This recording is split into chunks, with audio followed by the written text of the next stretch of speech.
আমরা মূল আলোচনা আরম্ভের প্রারম্ভেই মহান আল্লাহ রাব্বুল আলামিনের দরবারে শুকরিয়া আদায় করছি, যিনি আমাদেরকে আজ একটি দ্বীনী প্রতিষ্ঠানের তালিমুল কোরআন নুরানি মাদ্রাসার বার্ষিক মাহফিলে আলেম উলামাদের সোহবতে অসংখ্য রহমতের ফেরেশতাদের বেষ্টনীতে সুশৃঙ্খলভাবে সুস্থ দেহমন নিয়ে যথা সময়ে উপস্থিত হতে সক্ষম হলাম। এজন্য রব্বুল আলামিনের দরবারে শুকরিয়া আদায় করি, আলহামদুলিল্লাহ। কোন এক কবি বলেন, আলিফ জব হায় লাম আলিফ মে খমিদা, अलिफ जब है लम अलिफ में खमीदा, मिसाल मशहूर के सोहबत में असर है। নুরানি কায়দা যারা পড়েছেন, কোরআন শরীফ যারা পড়েছেন, আলিফ বা তাসা 29টা অক্ষর পড়ছেন না আপনারা? আচ্ছা বলেন তো, আলিফটা কি সোজা না বাঁকা? মাশাআল্লাহ, লাঠির মতো সোজা আলিফ। বা তাসা এভাবে পড়তে পড়তে এক ধাপ অগ্রসর হলে আরেকটা অক্ষর দেখতে পাবো আমরা বস্যির মতো বাঁকা, এটার নাম দৌলতখানি কি? মাশাআল্লাহ, লাম। আলিফ সোজা লাঠির মতো, লাম বাঁকা। আরেকটু অগ্রসর হলে আমরা আরেকটি যুক্ত বর্ণ দেখতে পাবো, আমার হাতের দিকে তাকান, লাম আলিফ। সেখানে আলিফটা সোজা না বাঁকা? বাঁকা। আলিফ জবা হায় লাম আলিফ মে খমিদা, আলিফ জবা হায় লাম আলিফ মে খমিদা, মিসাল মশহুর কে সোহবত মে আসর হ্যায়। আলিফের স্বাভাবিক ধর্ম সোজা, লামের স্বাভাবিক ধর্ম বস্যির মতো বাঁকা থাকা।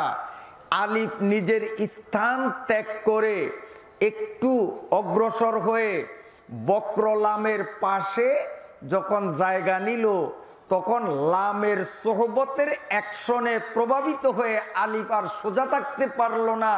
আলিফ কিন্তু লামের পাশে আমার আঙ্গুলের মতো বাঁকা। তাহলে এর দ্বারা প্রমাণ, সোহবতের মধ্যে যে একটা অ্যাকশন আছে। কোন দার্শনিক বলেন, nature is the symbol of the creator. সোহবতের মধ্যে যে একটা অ্যাকশন আছে তার বাস্তব প্রমাণ নুরানি কায়দার প্রথম পৃষ্ঠায়। তো এই যে এখানে আলেম উলামাদের উপস্থিতি, ইল্লা হাফাতহুমুল মালাইকা, অসংখ্য রহমতের বেষ্টনীতে আমরা রয়েছি। যারা রাস্তায়, দোকানে, বাড়িতে মাইক যুগে বয়ান একই শুনবেন, যা ময়দানে যারা অবস্থানরত আপনারা যা শুনবেন, প্যান্ডেলের বাইরে রাস্তায় বাড়িতে ওনরা একই কথা শুনবেন। কিন্তু আলেম উলামাদের সোহবত এবং ফেরেশতাদের সোহবত থেকে দূরে থাকার কারণে ওয়াজের যথাযথ তাসির তাদের হবে না। মজলিসে বসে প্রত্যক্ষভাবে বয়ান শুনলে দিলের মধ্যে যে একটা প্রতিক্রিয়ার সৃষ্টি হয়, তাসির পয়দা হয়, এটা কিন্তু আউট অফ প্যান্ডেল যতই একাগ্রতা নিয়ে বয়ান শুনুক না কেন, ওই তাসির দিলের মধ্যে পয়দা হবে না। আল্লাহ পাক রব্বুল আলামিন আমাদেরকে যেই সোহবতের মধ্যে কবুল করলেন, এজন্য অন্তর থেকে আমরা প্রাণ খুলে আল্লাহকে শুকরিয়া জানাই, আলহামদুলিল্লাহ।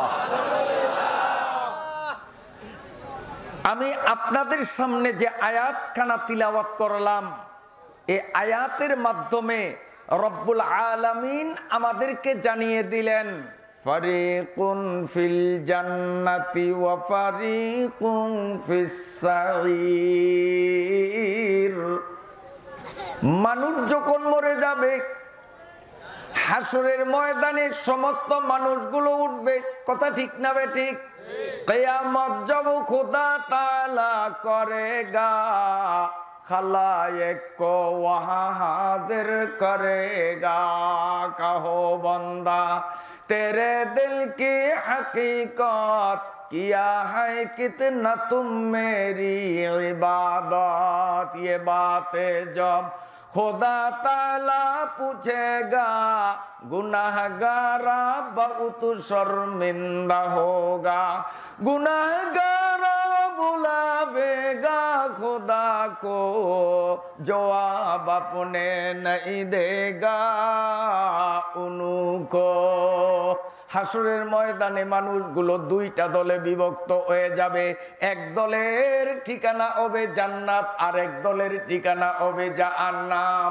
শান্তির চরম পর্যায়ে, যেখানে যেখানে শান্তি আর শান্তি, অশান্তি বলতে নাই। বেহেশত যাকে আজারে নবাসুদ, কাছে রাবা কাছে কারে নবাসুদ। যেখানে শান্তি আর শান্তি, শান্তির কোনো শেষ নাই, সেই জায়গার নাম জান্নাত।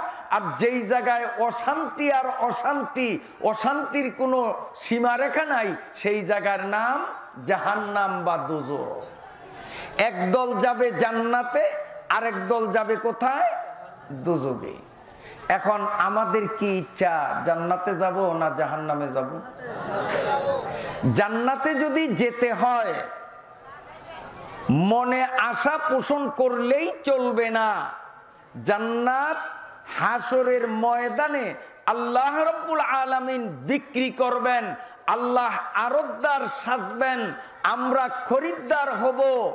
যারা আল্লাহ রাব্বুল আলামিন থেকে সেদিন জান্নাত কিনতে পারবে, কেবল তারাই জান্নাতে যাবে। যারা জান্নাত কিনতে পারবে না, জান্নাতে যাওয়ার সুযোগও তাদের হবে না। এখন জান্নাত কিনবো কি দিয়ে?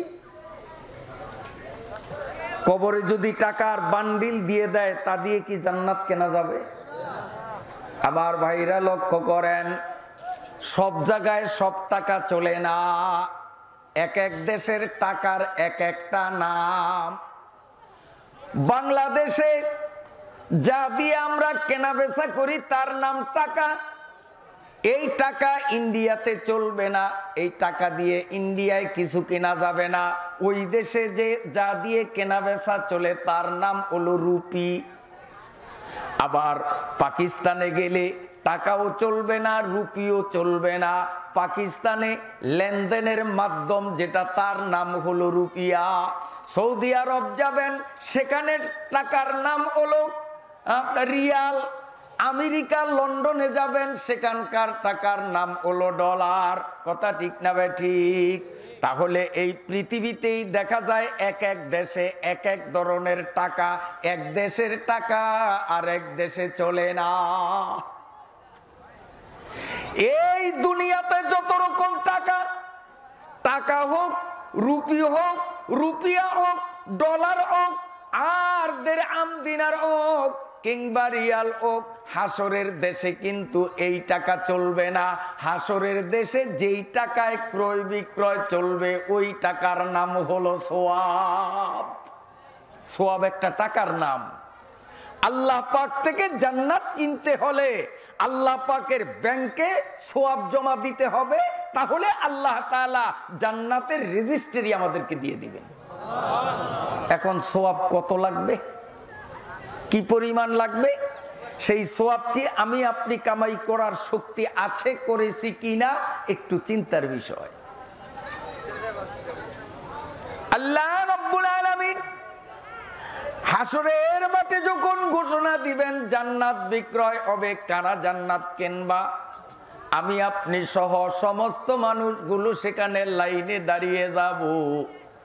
আল্লাহ রাব্বুল আলামিন বলবেন, আমার থেকে জান্নাত কিনতে হলে আমাকে হাজার হাজার হজের সওয়াব দেয়া লাগবে। কয়টা যোগাইছেন? 10 বার হজ করছেন, এরকম কয়জন আছেন আমার সামনে? 10 বার বাদ দিলাম, 5 বার হজ করছেন, কয়জন আছেন? 5 বারও বাদ দিলাম, 1 বার করছেন, এইরকম লোক হাতে গণলে 2-1 জন পাওয়া মুশকিল। দুই হজের দ্বারা জান্নাত কেনা যাবে না, লক্ষ লক্ষ হজের সওয়াব আল্লাহ পাকের ব্যাংকে জমা দিতে হবে। আল্লাহর নবী, উম্মতের পাগল নবী আল্লাহ রাব্বুল আলামিনকে বললেন, মাবুদহি, আমার উম্মতের অধিকাংশ মানুষ জীবনে একবারও তো হজ করতে পারবে না, যারা হজ করবে হয়তো দুবার তিনবার, এর বেশি হজ পালনকারী আমার উম্মত খুব কমই খুঁজে পাওয়া যাবে। তাহলে লক্ষ লক্ষ হজের সওয়াব দিয়ে তোমার থেকে জান্নাত আমার উম্মতরা কেমনে কিনবে?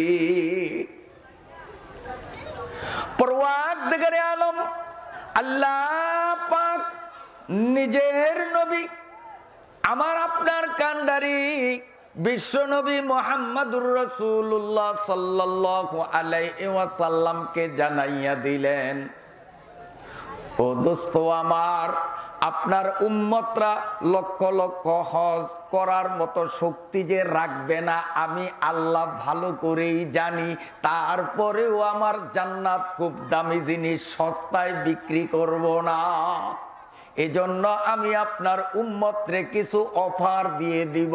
এই অফারগুলো গ্রহণ করলে লক্ষ লক্ষ হজের সওয়াব আমার ব্যাংকে জমা দেওয়া সহজ হয়ে যাবে।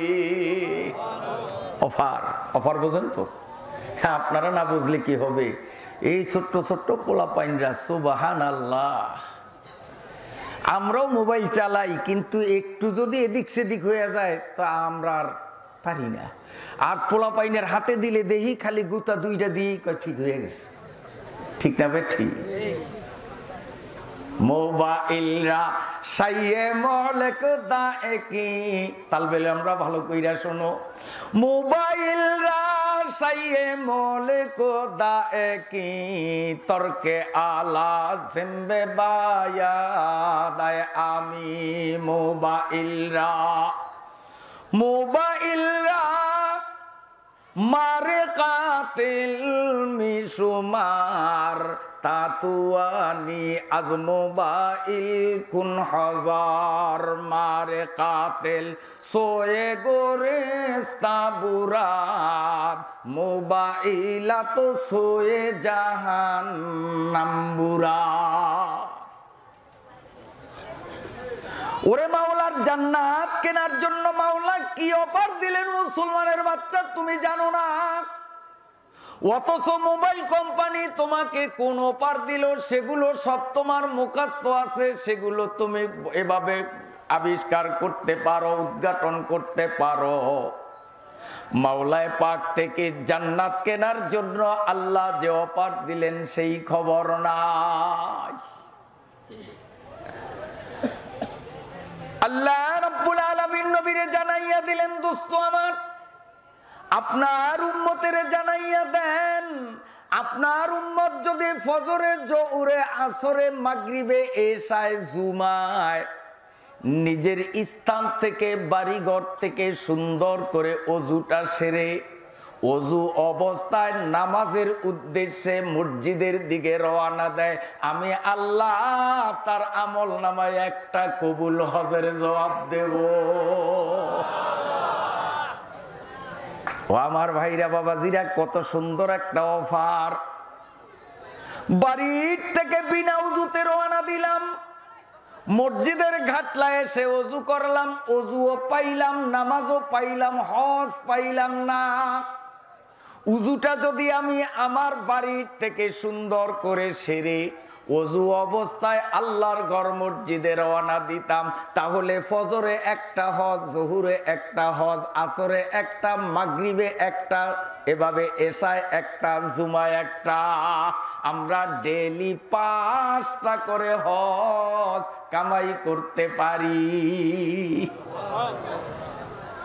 ডেলি যদি 5টা হজ, সপ্তাহে কতগুলো, মাসে কতগুলো, বছরে কতগুলো, আমার গোটা জীবন যদি আজ থেকে এই আমলটা আমি ধইরা রাখতে পারি, তো আল্লাহ পাকের ব্যাংকে লক্ষ লক্ষ হজের সওয়াব জমা দিতে কি সমস্যা হবে? ও আল্লাহ, কয়টা লাগবে হজ? আল্লাহ যদি বলেন 10,000 হজের কমে আমি তোমারে জান্নাত দেব না। আমরা তখন বুক ফুলিয়ে বলতে পারবো, মাবুদ গো, আমার আমল নামায় দেখো 10,000 নয়, কোটি কোটি হজের সওয়াব জমা আছে, কয়টা লাগবে নাও, তবুও আমারে জান্নাতের রেজিস্ট্রি দিয়ে দাও। তো অজু কোথায় করা ভালো? মনে থাকবে তো ইনশা না? কোনো বলবো যে মসজিদের ঘাটলার সময় 5 বস্তা সিমেন্ট কি আমি দেই নাই? হ্যাঁ, ওখানে অন্য লোকরা উজু করবে আর আমি উজু করতে পারবো না। ঠিক আছে, আপনার সিমেন্টে তৈরিকৃত ঘাটলায় উজু করেন, কিন্তু হজ পাবেন না। যদি মাগনা হজ কামাই করতে চান, তাহলে উজু বাড়ির থেকেই সারা লাগবে।